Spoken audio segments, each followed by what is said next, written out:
자, 일단 첫 번째 경기부터 살펴보겠습니다. 유벤투스와 바르셀로나. 유벤투스 바르셀로나를 먼저요. 네, 프리뷰를 시작을 해볼까요? 글쎄요, 저는 이 경기는 유벤투스가 올 시즌만큼은 제가 중계하면서도 레바민 유까지도 이제 칠만한 시즌이다 네. 라고 할 정도로 알레그리 감독의 운영이 공수 밸런스가 상당히 안정적입니다. 일단은요. 부분적으로 로테이션을 돌리면서 노장 선수들에 대한 체력적 안배까지도 할 수 있을 만큼 선수단 자체도 풍부합니다. 일단 그런 부분이 우승 가능성, 안정적으로 그래도 우승 가능성을 열 수 있는 기회를 엿볼 수 있는 시즌인 것만은 맞습니다만 네. 방점을 찍어줄 임팩트는 약간 부족합니다. 그런데 바르셀로나가 지금 걸렸어요.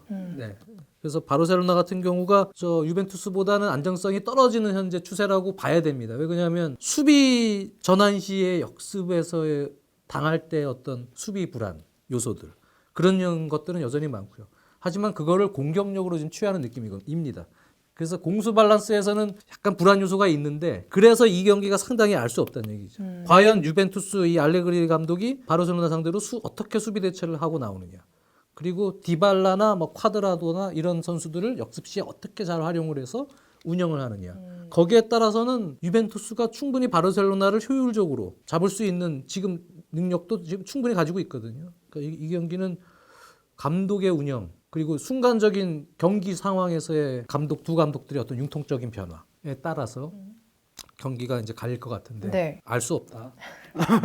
그러니까 어차피 나중에 승부 예측할 때는 승부 예측할 때는 이제 하겠습니다만 그때 상황을 조금 더 그렇죠. 보겠죠. 더 볼 수 있는 부분이 많겠죠. 네. 유벤투스 입장에서도 고민이 약간은 있을 겁니다. 그러니까 예를 들어 중앙 미드필드를 최근에 이제 만주키치 선수를 수비형 윙포워드. 윙어 내지는 공격수인 윙어 뭐 이런 식으로 이제 만주키치 왼쪽 선수로 윙포워드에서 활용을 이렇게 하는데 들어가는 걸로 치죠. 그러면 이제 중앙 미드필드에 두 명인데 케디라 선수의 짝으로 과연 이제 누가 들어와야 되느냐, 피아니치냐, 예를 들어 마르키시오냐, 뭐 이런 또 고민이 남을 것이고, 그리고 상황에 따라서는 이제 알레그리 감독이 여태까지 해왔던 걸로 봤을 때 4-2-3-1을 쓰다가도 예를 들어 경기 중에 중앙 미드필더를 한 명을 더 세워서 4-3-3 같이 나갈 수도 있을 거고, 그리고 예전에 또 유벤투스가 했던 대로 3백 전형으로 또 나갈 수도 있을 거고, 알레그리 감독은 아마 상황과 사정에 따라서 역시 또 여러 가지 포메이션이 등장할 공산이 큰데, 이럴 때 이제 루이스 엔리케 감독은 과연 파리 생제르맹 기적의 역전을 이뤄낸 3-3-1-3을 계속 유지할 것인가, 아니면은 4백을 또 기본으로 하면서 뭔가 골이 많이 필요할 때는 또 이제 3-3-1-3이 나올 것인가, 이 선택의 기로에 있거든요. 그래서 사실 약점이 기본적으로 많은 포진이기 때문에 정말 비상수단이 아니면은 쓰기 어려운 포진이라는 생각도 저는 기본적으로 하고 있어요. 그래서 과연 유벤투스 같이 안정적인 팀과 할 때 이 3백을 활용할 수 있을 것인가, 쓴다면 어떤 또 순간에 쓸 것인가. 그래서 이 두 팀의 대결은 감독 및 전술, 포메이션, 시시각각으로 변화하는 용병술, 이런 것에 이제 승패가 갈릴 공산이 굉장히 크고, 유벤투스 입장에서 저는 또 중요한 선수 두 명이 만주키치 선수와 피아니치 선수가 아니냐. 그러니까 피아니치 선수가 선발일지 아니면은 뭐 교체일지 모르겠습니다만, 피아니치 선수의 어떤 세트 플레이의 킥, 그리고 만주키치 선수가 바르셀로나의 수비진을 또 압도할 수 있는 뭔가 세트 플레이에서의 어떤 헤딩 득점 능력이랄지 뭐 이런 부분이 이제 바르셀로나에게 어느 정도 또 어려움을 선사하느냐, 이런 부분들이 또 아주 세밀하게 관찰이 돼야 될 경기라는 생각입니다. 지금 엔리케 감독은 어쨌든 3-3-3-1로 대역전 드라마를 펼쳤기 때문에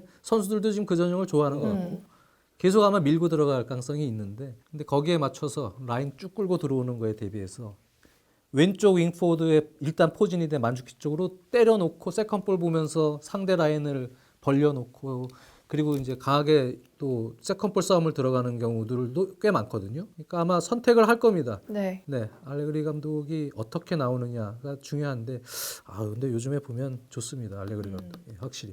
그리고 이제 뭐 당연한 얘기지만 마지막 한 줄을 덧붙이자면 바르셀로나의 MSN이 유벤투스와 할 때 어떤 컨디션이냐. 네. 그러니까 바르셀로나는 좀 불안정하기는 해도 두 선수 혹은 세 선수가 한꺼번에 그냥 뭐 이른바 시쳇말로 미쳐버리면, 그럼 또 유벤투스는 2015년의 악몽이 되살아날 수밖에 없거든요. 2015년 결승에서 만난 상대 아닙니까? 그래서 과연 MSN은 그때 어떤 폼을 갖고 있느냐, 그렇죠. 이것도 굉장히 중요한 포인트가 되겠죠. 네. 어떤 위대한 감독이 어떤 전술을 써도요, 현재 축구에서 MSN이 미쳐버리면 답이 없어요. 그냥 그거 한 줄로 정답이네요. 정리가 네. 됩니다. 네. 네, 시시각각으로 변하는 전술, 그리고 미쳐버리는 MSN, 이렇게 정리를 해볼 수 있겠네요.